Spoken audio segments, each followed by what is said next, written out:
So I did manage to find one thing as I start the game again, is we have these per turn, these one turn bonuses to the EIA. I was marking them incorrectly, or I didn't have those. We have one of those for each country prepared, and so those expire. But what I don't have is I don't have something that says there was a second aggression that I found yet. It may be kicking around again, so I have to put these back in place. These are permanent. This becomes problematic though, because I have, especially over here on Russia, a bunch of counters, and I don't know where they all came from. And they look kind of alike. Okay, these are the factories. This is going to be a failure from the garrison, I think. Although, no, I think this one's actually... Oh, and what's this from? This may have been a random event. I got no idea, right? I think this must be a random event because I don't think there are any permanent income effects. And I should not have used that there. I used some other marker, but the problem is the random event markers don't have a minus on them. They only have pluses. So okay, so this I think is the low cohesion. This is a French flag. We have flags in Poland, we have flags in Romania.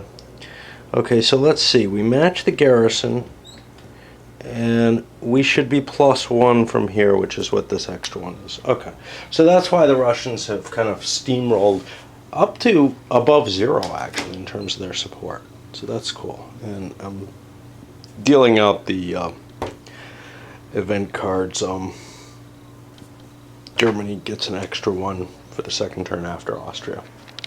A lot's happened so far in this fall turn in 36. First of all, Germany continues to build, they converted a civilian factory over with the EIA modifier. These are $8 each. Britain follows suit and they give up their research pick. Italy and France don't want to give up their research pick, and actually that research pick is important for Britain because I think it prevented them from building modern battleships. Because the French points had to go into, if I can find it, not the white area, because the French are kind of filled up in their things, so they weren't able to make it into that white area. So we're kind of losing the battleship race, but we felt like we needed the support modifier because we're kind of behind the French in terms of support. The French have the Maginot, and I don't know, there were other factors. One of the other reasons we didn't get towards battleship is we're trying to build counter spies to take that out, because the Germans are getting an extra research each turn off that thing. Anyway, the way the balance of power turned out, because the Axis were able to build a decent number of troops, and the Allies built what they could. You can see they're fully mobilized up to their current limits, and the Brits, of course, are mobilizing more forces that they can pull out of their reserve. But the balance of power is up to +3. The German support level is at +3. The Germans threw their army in at Czechoslovakia. Now, Britain's trying valiantly to counteract that, but I believe Czechoslovakia is going to swing completely pro-German, and we're going to be able to either take the Sudetenland or the whole of it. I have to consider that. Why would I want to take the Sudetenland? There may be some restriction where I have to take it first. I'm not positive about that.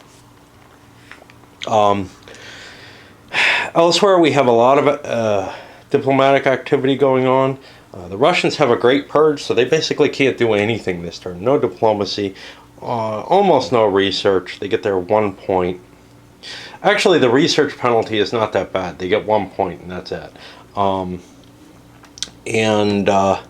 They couldn't rebuild units. They lost a couple of units, so their support levels are back down where they were.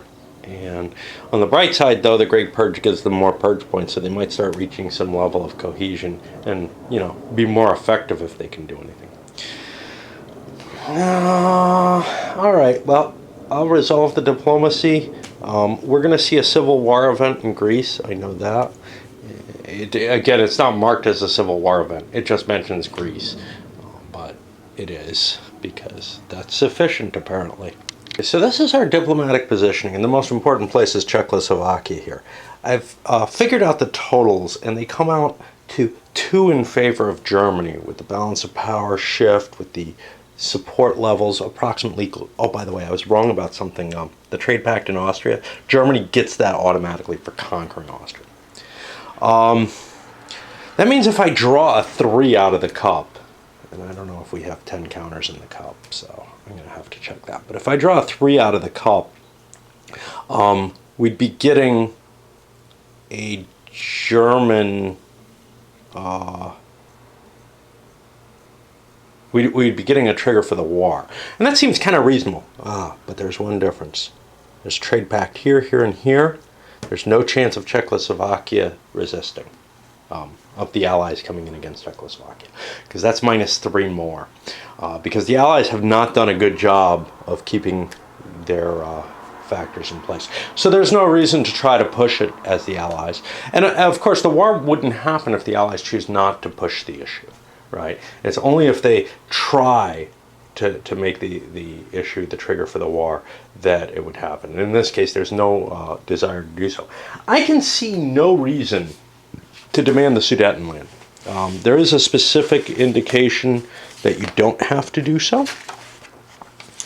I couldn't find anything where it's like a cheaper demand, you know, it reduces the risk or whatever. And in terms of gains, well, you gain everything that happens if you take the Sudetenland happens if you take Czechoslovakia as a whole. That's stated here. If it's not incorporated into Germany on a previous turn, the aggression effects for an annexation of Sudetenland also occur. The one advantage to it, if anything, is you're not upping the European aggression index, and so you might make taking Czechoslovakia easier, but I can take it in one bite, and that sounds good to me. So I think that's what the Germans are going to do. Ethiopia also triggers out. So for Ethiopia, the Italian support level goes up by 1 for the rest of the game, starting 4 turns after the invasion of Ethiopia. Well, that's next turn, because this happens 3 turns after the invasion. So I have to look for some sort of Ethiopia marker. And I don't see one right now. I guess it's this flag. This is the Ethiopian flag, isn't it? Yeah. So we get a point of support. Italy actually has a point of support baked in this turn, but that was due to a random event. So that'll be going away. There was nothing I could really do with it. I collected income for it, which is the main effect. So Ethiopia is now Italian. Put a little Italian flag there. Italy can make further attempts, and Italy gets a bonus activity counter. Doesn't look like it to me. Oh, I put it over here. Okay. And those are only good for diplomacy as far as I recall. And Italy will be drawing an extra random event. We'll mark that with this. Likewise, though, for Germany, we're getting the Sudetenland and Czechoslovakia in one bite. So the support level goes up by 1 next turn. You know, I don't know how to even mark this, because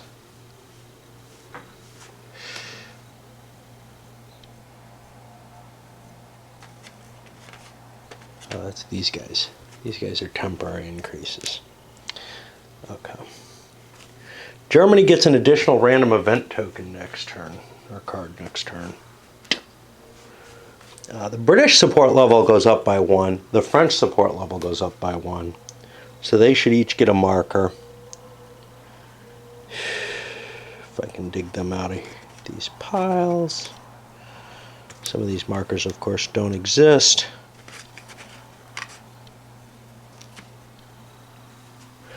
So, I mean, tensions are really rising here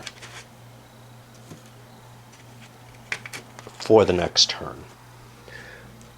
The net effect of these support levels isn't much. It just really gives you more money and an ability to, stomp on Italy. But if they do an aggression, ooh, I forgot about this. Oh, not much effect. Okay. The defensive strength of Czechoslovakia is reduced by 2. No biggie there. Bohemia and Moravia become German protectorates. Slovenia becomes a puppet state. All 3 areas are part of Germany. Yeah, I'll put a little flag in Germany.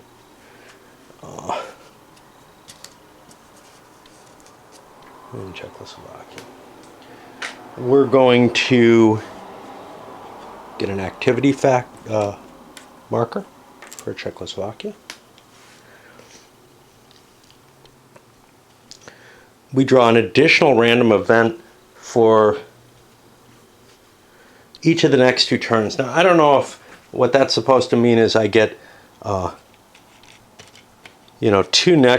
additional next turn and 1 additional the turn after. I don't think so. I think I just get 3 of them for the whole bite. Support levels for Britain.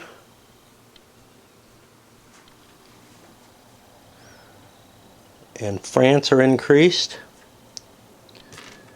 And you notice Germany does not get a support level increase for taking the rest of Czechoslovakia. They just get the Sudetenland. So next turn, Germany's probably going to be pretty mellow.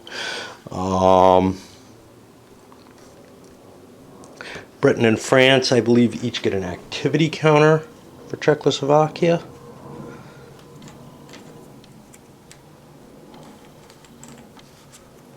So in a way, they get more from this than Germany does. European index goes up by 1 for the rest of the game for Czechoslovakia, making further aggressions harder. Okay. And that looks like that is the effects for this turn, and we can push into the next turn, getting rid of any random effects from the last turn, which I'll try to figure out where they are. But yeah, oh, we should get that factory. I don't know if that's spelled out in here. I don't think they say that under either of these. Oh yeah, there it is. A military factory, and they get an armor, an infantry, and an air unit added to the reserve immediately. So we've gotten close to this. We may want to forego the research, try to push the war faster, or we may want to hold off a little while and prepare for the war. And that's really where the big question comes now is there more that Germany wants to do, or do we want to start the war now? Right now we've got a research advantage on the Allies because the Brits do not get to build up something. On the other hand, we may be able to grab Poland or part of Poland. When we grab Poland, we have an option to suggest the Russo-Nazi pact right away. And we might be able to get a very good pact the way things are looking right now. I think the Axis is doing very, very well with this kind of naive play that I'm making. So I'm not quite sure, It looks to me like I thought the Axis had problems at the beginning of the game. It looks to me like the Allies are the trickier side to play if it's a balanced game. Or even a balanced prelude, in terms of giving you a nice AWAW result. I think we're going to see a really, really scary Germany because they've got control and they've got the ability to decide when they want to go into Poland, and they may be able to do it. They're not going to do it next turn, but they may be able to do it very, very quickly. Support levels and balance of power both being up means that they'll be able to start swinging Poland towards their direction. And that'll be a potent advantage. Plus, they've got all these trade pacts, Czechoslovakia and Romania, next to the Poles. Okay, as I roll here into the winter of 36, we get some serious problems for the Axis in particular, with support levels going down, it might be possible for the Allies to declare war kind of preemptively. Now,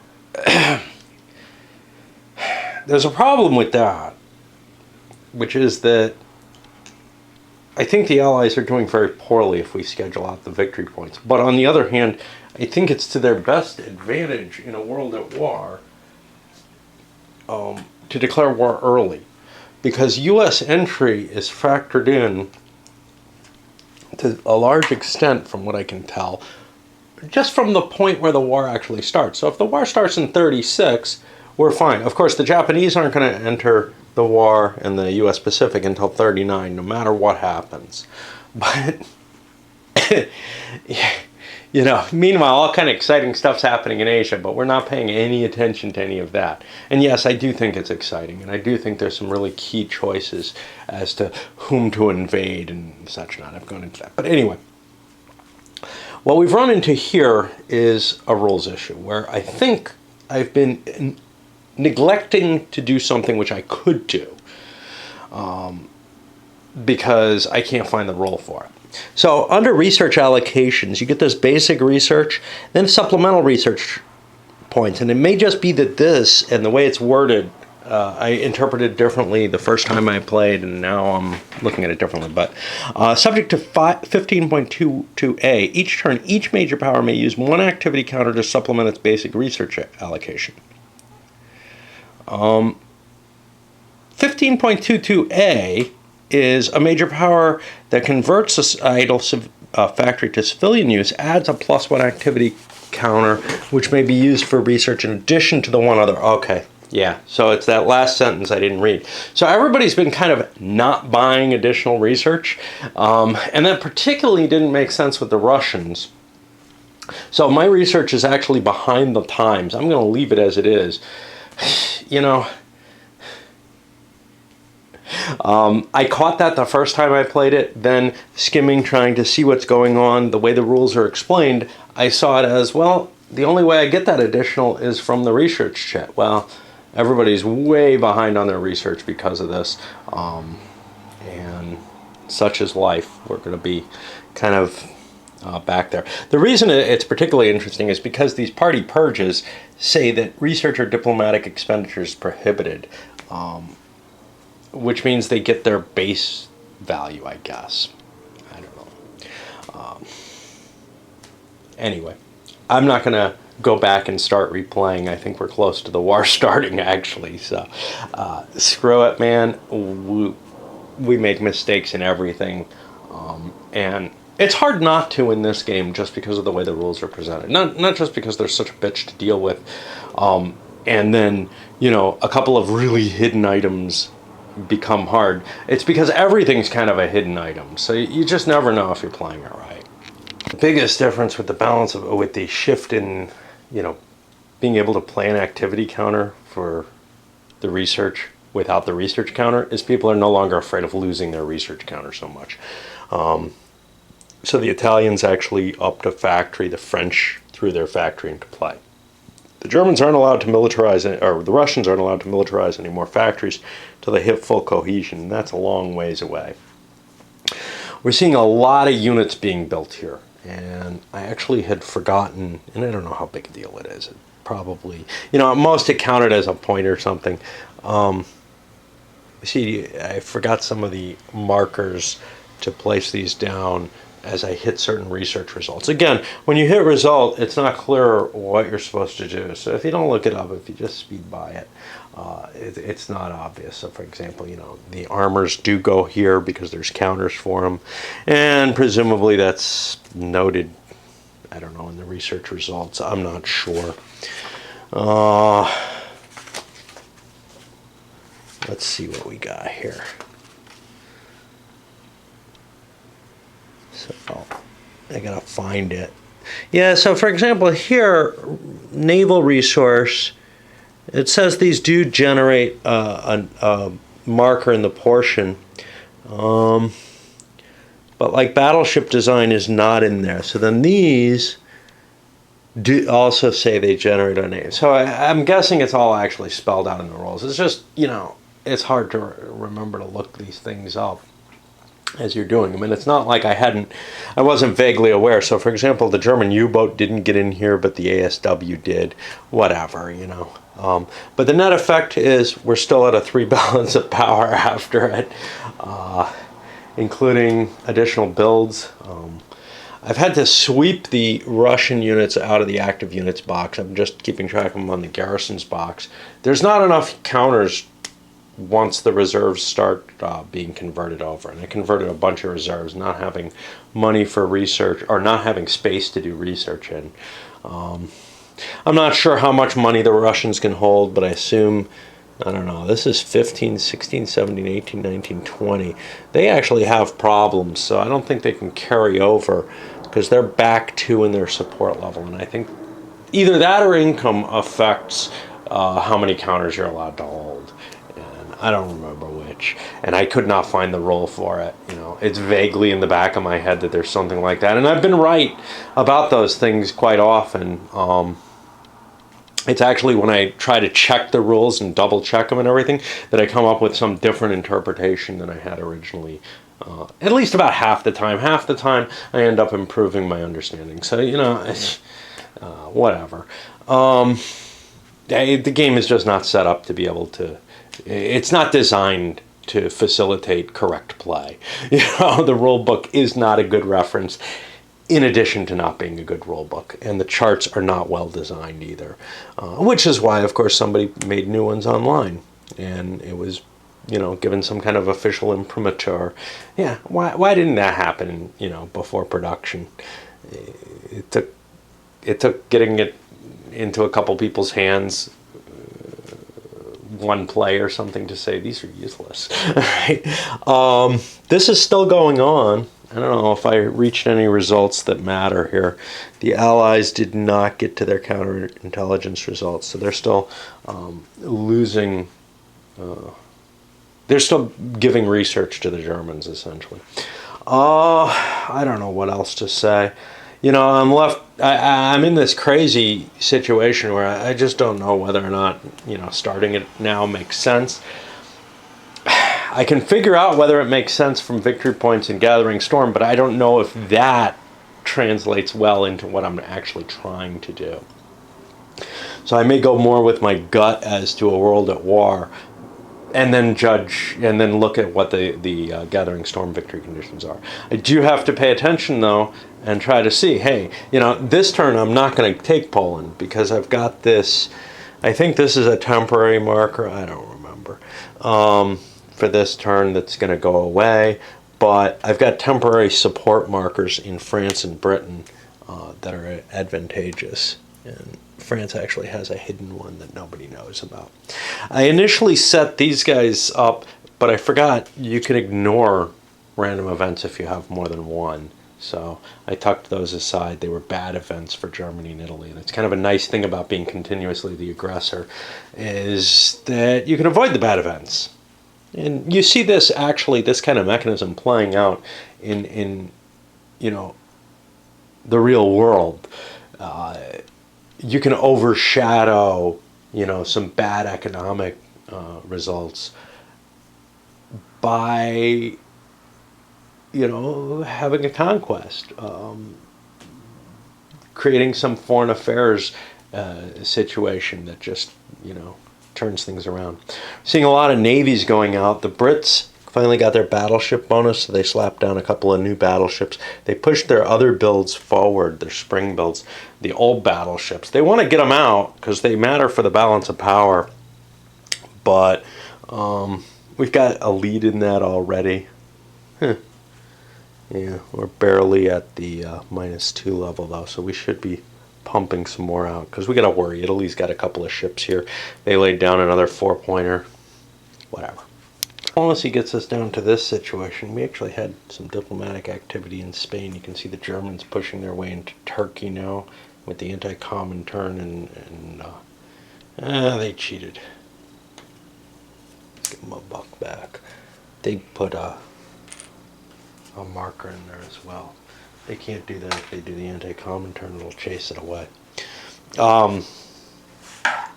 Oops. Anyway,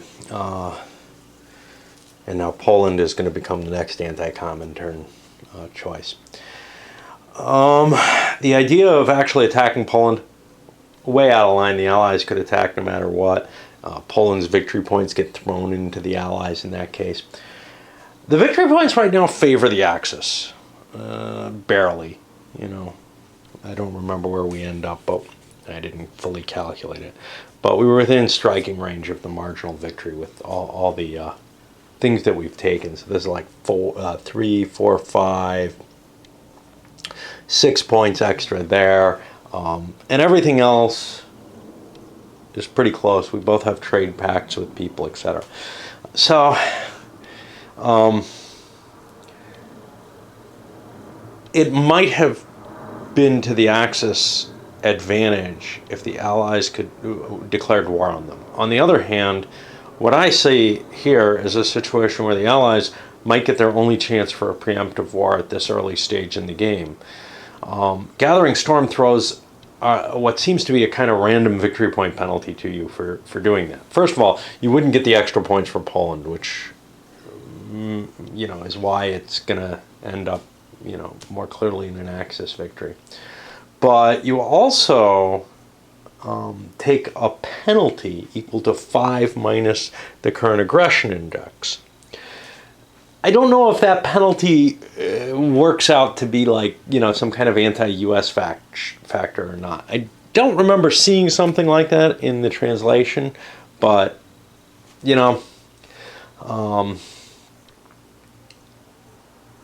it might have been worthwhile to get the war started early for various reasons. On the negative side, though, I can't do it because the Brits were actually 1 point short of being able to declare war. And you can't do it unless you can get both nations in at once. Which means this best of turns to start a war is going to kind of fade away because we've got the Sudeten Czech bonuses going away from both of these. And Germany only gets the Sudeten bonus to their own value. They don't really care about Czechoslovakia itself. Even within Germany, maybe that's seen as an aggression too far. And you'll see the same thing with Poland. The corridor is seen as a reasonable demand. Poland is seen as an unreasonable demand. But we may well be heading into that as we hit 1937. We'll see if we get an early start in the war anyhow. I see I've also screwed up the economic trend. This is a cumulative value. Now when you look over here, it doesn't seem to say anything like that under the card draw itself, the economic trend. When you go to 11.3, it does give that indication. So, yeah. But again, it would be easier if the rule books actually tried to give you the concept rather than just a compendium of effects. Anyway, we're going to have, I don't know what these numbers here are. That's not really explained. This may be a purge value, in which case I don't know if we've not seen these before. Because we've got purge value on here. That's what it kind of looks like. I haven't seen any indication that that was the case in the rules, but hey, maybe it is. The correspondence makes me think, well, I'm going to have to look that up and try to find whether that's mentioned anywhere, and then if it's not, whether I want to pretend that it is, because I think that's the intention. Indeed, if you dig into the Russian purge rules, not the card, which is, what you're faced with at the particular time, you do find that there are purge events down here from random events, and it's actually also referenced here. It doesn't reference the values specifically, but I'm hoping that the number here correlates. What it does is it references it by card. So this is card number, I can't read this, 138. So the official reference is to look it up in here and that's 1 point each. But I'm assuming the little numerical thing is indeed the actual value. If it's not, it's not like we haven't screwed up other things. As well, I'm checking stuff. I have a +1 British. I don't know what it's referring to. It may or may not be a random event, which means at their support level, which means I kind of have to try to figure out, well, what the hell could I be getting support from? I got it from this and this. I don't know what that could be. So I'm assuming that that was a random event I forgot about for a long time. I just drew a card that's going to give them +1 for each trade pact in Scandinavia. Well, I think Scandinavia is defined as Norway, Sweden, and Finland. So I'm going to be getting 2 instead of 1. And of course, there are no +2 counters. So I'll have to use a couple of +1s. But I could use a random event counter for this, and that would be clearer so I don't get into this problem. I'm not sure what that one came from. It may actually belong. This is the problem with playing this in general is, the counters don't really, and the support materials for it don't really help you get a real good grasp on what the hell you're doing. It's possible, with a lot of study and a lot of play, that this game would become such second nature. Of course, my guess is people who are playing it for a world at war, and therefore they probably put most of their effort in terms of the whole rules, understanding, in systems, coordination and all that, to be able to put that effort towards a world at war. This is the scenario generator. It shouldn't be as much effort as it is. Oh, crap. All right. We're just catching things left and right. I don't know why. Maybe I'm more in the mood to look up the things. But I've been over-mobilizing the Russians by a lot. Low cohesion, they can only mobilize once every 5 turns. Well, we've gone through like 10 turns. I should only have 2 of my idle factories shifted over. And instead I've managed to get all 4. That would be a maximum. Again, I'm going to leave it alone. We just bumped ourselves up to medium cohesion or low cohesion or something. Medium cohesion, which gives us an additional chit. And I was trying to see, well, what are the effects of that? And I'm like, I can only mobilize once every 4 turns. Well, gee, I've been doing it every turn. Not necessarily, but, obviously more than once per 5. I'm not going to worry about it. And we got to get full cohesion for something else. Again, there's too many little pieces for something of this size, in my opinion. It's not like it's just, somebody mentioned the reasonable thought of what this might be, which is, hey, let's just extend a world at war back to like 35. That would make sense, right? You'd get the Pacific in there. You'd have most of the systems in this are similar to the systems in a world at war, the technology research, the diplomacy. The one difference you would have is you'd want to have more fluid diplomacy than you have perhaps in a world at war, but that's okay. Some small modifications to the core rules could have been done.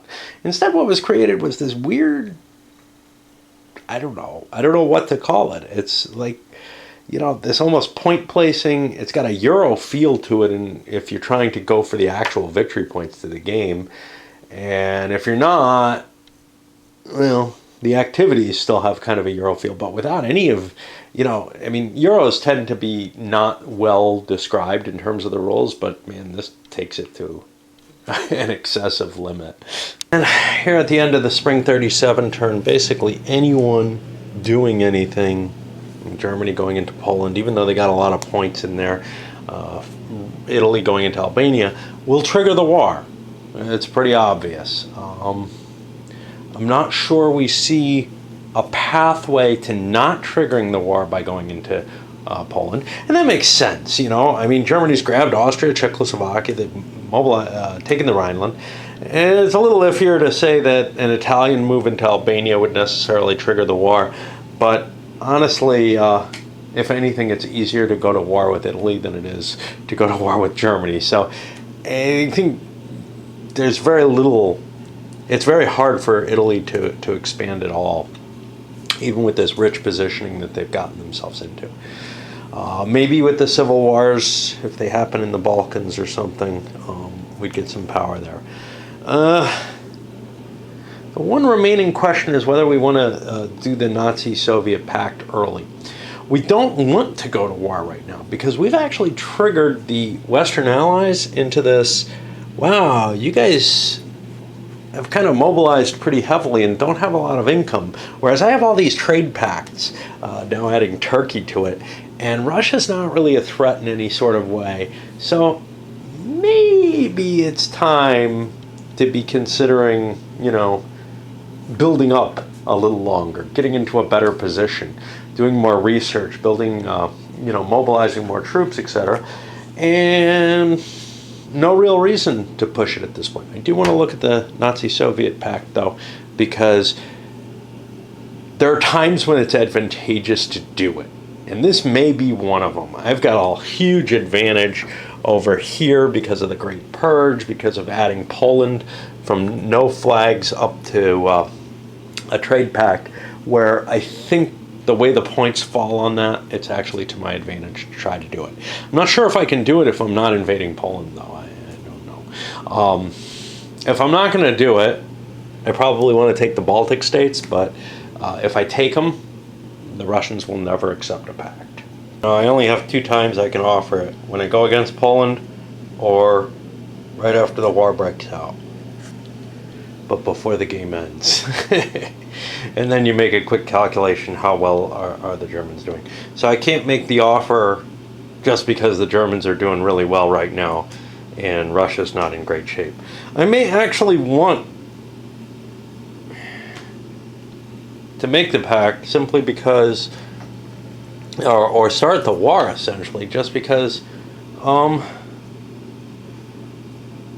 Russians are really underprepared right now and would be in a lot of trouble in terms of the pact.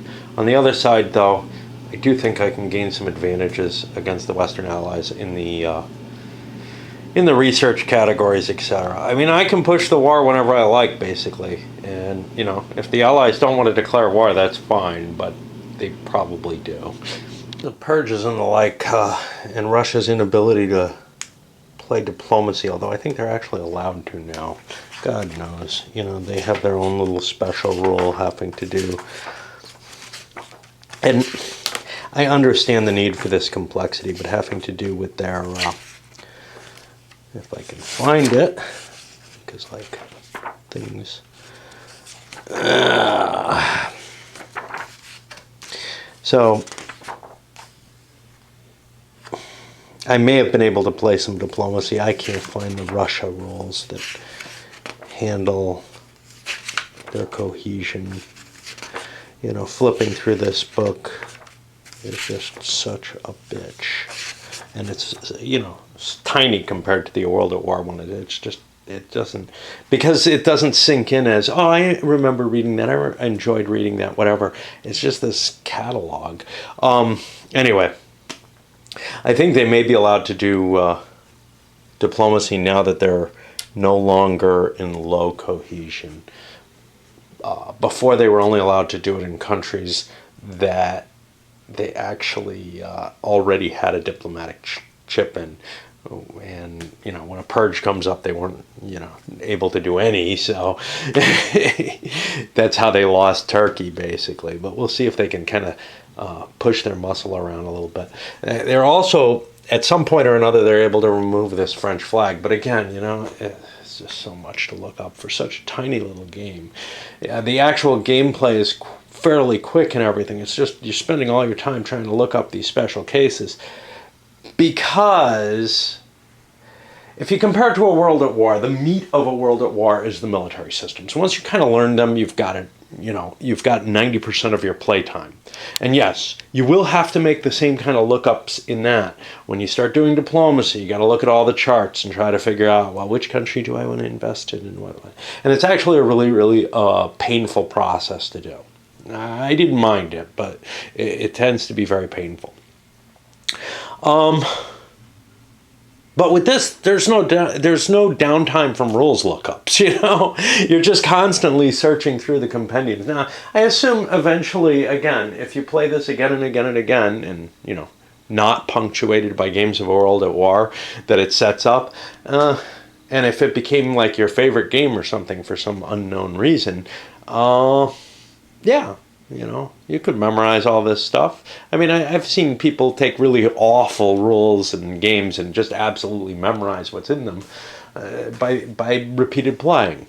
But what strikes me as any use case for this game that's reasonable doesn't really qualify for that kind of play. We come to the end of summer of 37. We're really in kind of a stasis mode. Both sides are still building up forces and more technology. The Germans are able to build more quickly, though, because they've tricked whatever, the Allies into militarizing too much, and the Germans are sitting here. Everyone else is in kind of trouble, but they're just raking in the money. You can see they've got 9, 15, 16, 17 bucks left. I got to worry about Russian money, of course. They can't seem to spend their money, which means, I don't know, 4, 5, 8, 12, 14, 17, 18. I'm at like -4. 19, 20, 21, 22, which means I can only have 17, so I'm going to have to get rid of 5 bucks. At least that's what I'm assuming. I can't find the numerical calculation for that, and I'm not going to bother trying. There's only so far. But you can look. The Western Allies are just broke, and there's nothing I can do about it. The Germans managed to knock the flag out of Russia. Russia now has spies looking at the German armor, military land units, and the Germans have this is an espionage unit. It's kind of like I can't remember what it is. One's covert, one's espionage. I don't know what is this. This is espionage, I think. No, this is covert operation. Covert operation is kind of interesting because you can throw it into a diplomacy after the fact, essentially, to get yourself a 1-point bonus. That was probably a bad deal, and it's probably something I'll hold till the end of the game, simply to give myself, something when I walk into a World at War to help me with the dip rolls there, because it serves a similar purpose there, I think. As opposed to the espionage or whatever, which allows you to just, keep a bonus in that country from then on. So they're two different sides of the same thing, but using the espionage for spying is probably more valuable in general. Anyway, you can see we held Belgium away from the French. We've taken Ireland away from the English now. Of course, the English are moving up on Spain. It's just all this kind of jockeying in the diplomacy for an extra buck or two a turn or whatever. Meanwhile, the support levels are increasing in Germany's favor, or in the Axis favor, and that's why I don't want to start a war. I don't see an advantage to it, to tell you the truth. There might be, though, because things like the Maginot Line, they take a while to build, and if you don't let the game get to 39 or whatever, well, Maginot is not going to be fully formed. But it's not like the German army is mobilized fully. Even the units that I have available have not been built. So we have a significant amount of force to bring to bear still, as opposed to the Allies, who do not have those. Now, if I can get Poland without starting a war, I'm going to do it. But at this point, when I calculated it out, it's guaranteed to start a war. So I thought it was a good turn because I had this +3 to my support levels. I'm probably never going to see another chance like that. But yeah, unless I had support from something else, like if I can get the balance of power moving even further or something, I just don't see it happening. Meanwhile, navies are still being built, although the Allied and Italian navies, well, and even the German ones, are being built very slowly because we don't have that kind of cash available. The Germans don't have the activity counters available. We're really seeing that as a limitation here. Because you want to keep some for diplomacy. Even if you're not planning on invading someplace, you want to be able to jiggle around, and the Germans have a huge advantage if they have excess counters, which is they can just buy them up and move into territories that they can see no one else is in, or to defend things that they think they want to prevent from going ugly. So we're going to be giving it more time, and that's more time for these civil wars to maybe develop. And so far they haven't gotten very far. Considering all factors, when I added up the attack on Poland, I'm looking at, it's a 3-point difference, which means the Allies won't be able to declare war between Germany and France here. We pumped up a little bit, gained a little bit of factories. Both sides, really no effect on the balance of power. Both sides pumped more troops in. There's a ton of German armor. In some extent, I'm building that because I know armor is so valuable in the main war game that I don't want to be without it. I don't want to rely on lots of infantry. I want to have tons and tons of armor for my breakthroughs. I was able to keep Belgium, Ireland, Spain out of Allied hands, and additional growth everywhere. And it looks to me like Poland's going to fall. The difference is actually the points coming from Czechoslovakia and Romania. I probably could have done it last turn too. I don't know what was...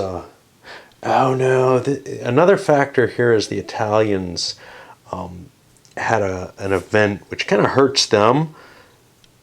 No, this event. Some event. I don't know. That must be last turn's event. So I think I'll recount. So 1, 2, 3, 4, 5. 9 for the flags. 10, 11, 15 base points. This goes down to 9 for Poland's defense. 7, 6, 5, 4, 3. So 3 is our base number, and there's just no way that the Allies are going to be able to stop a conquest of Poland. So the Germans are going into Poland. Now the question, though, is do we give the treaty to Russia or not? Because Russia's not in great shape, but if we declare war on Russia, chances are the Western Allies can come in. If we declare war on the Western Allies, chances are Russia can come in. So there's a lot of reason to take the treaty, and we're in really, really good shape for it here.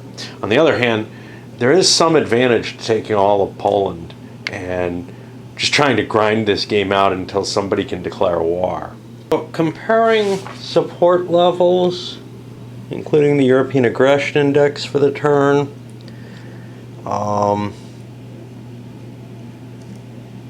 diplomatic results for Finland, Romania, Turkey, and the results for those flags in Greece that are still there.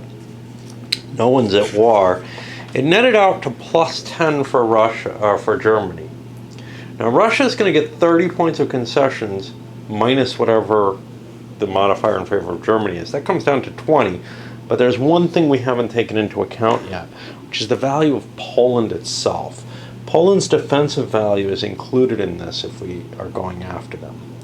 Poland's defensive value is going to be 6 plus a chit pull, which means we're not going to be looking at 20 points, but rather at least 25 and possibly 29 points.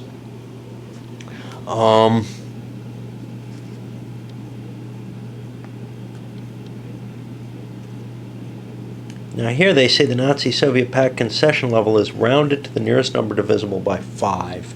So you would think that would affect what's being given, but it doesn't seem to. This affects the level of Germany's economic interest in Russia in a world at war, but has no effect in Gathering Storm. Well, I don't know about the world at war treaty levels. I don't remember that being something that moved around at all, but certainly, I don't know. maybe it'll make sense when I start setting up a world at war. But as it is, I think the Russians have to get the points that they have to take. Now, their requirement is they'd have to take East Poland for 10 points. That's their first requirement. Their next requirement is they have to take the Baltic states at 5 points each. So that's 25 points. So I won't be giving Bessarabia or the Finnish border hexes. So I'm coming out ahead on this. However, and it's kind of interesting, there's these little red blurbs all over the place with Nazi-Soviet Pact. It was really confusing to me because, again, that wasn't described. So like the graphics on these charts, you got to figure it out. Maybe it works, maybe it doesn't. But anyway, let's try to read this. It's hard to read because it's not in print that is readable. It's this red stuff. So Russia won't oppose the Germans. The EIA is going to go up by 1 each turn. So we're almost setting it so that the war has to happen. Russia's support level goes up 1 each turn, along with a +2 bonus for Poland being taken. Maybe that's for Russian taking East Poland, I don't know. They also get support off the pact itself, so I don't know how this works. The Germans can't use the anti-Comintern counter anymore. The Russian purge level is going to go up by the pact divided by 5. So we're probably looking at like 6 purge points off of this. British and French support will be increased based on the pact 1 per turn.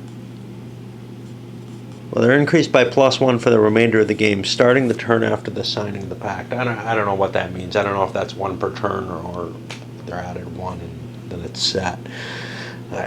Who knows? Britain and France will now be getting an extra random event from now on. And Russian and Allied flags can no longer coexist. They'll be eliminated, which means Greece will end up empty. If we don't sign the pact and we go in to Poland, or the war starts, I guess. No, just Poland. The Russian support level goes up by 1 per turn. Russians will be allowed to start mobilizing their civilian factories even without their purge level, I guess.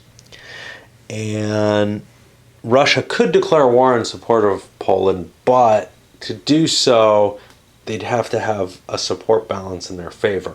Now that means if Russia was kind of winning the pact thing, Germany might not want to give it.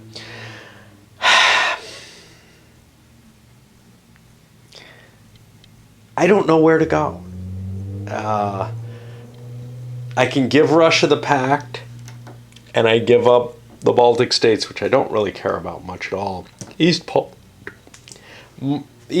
has minuscule defensive benefits, but it does give Russia some cash. On the other hand, it buys me some time where I've got Poland in my hands, where I can build up and prepare for the war against France and England. Or I could grab all of Poland, piss the Russians off, and maybe end up in a big war against both too early. Or I can sit as things are and keep generating the pro-Polish. I think my feeling is I either want to go in now, take half of Poland or 2/3 of Poland or whatever, get the pact, and sit back, or I want to not go in now, and just keep scoring what's a pretty good situation for me, assuming that Poland's not going to fall.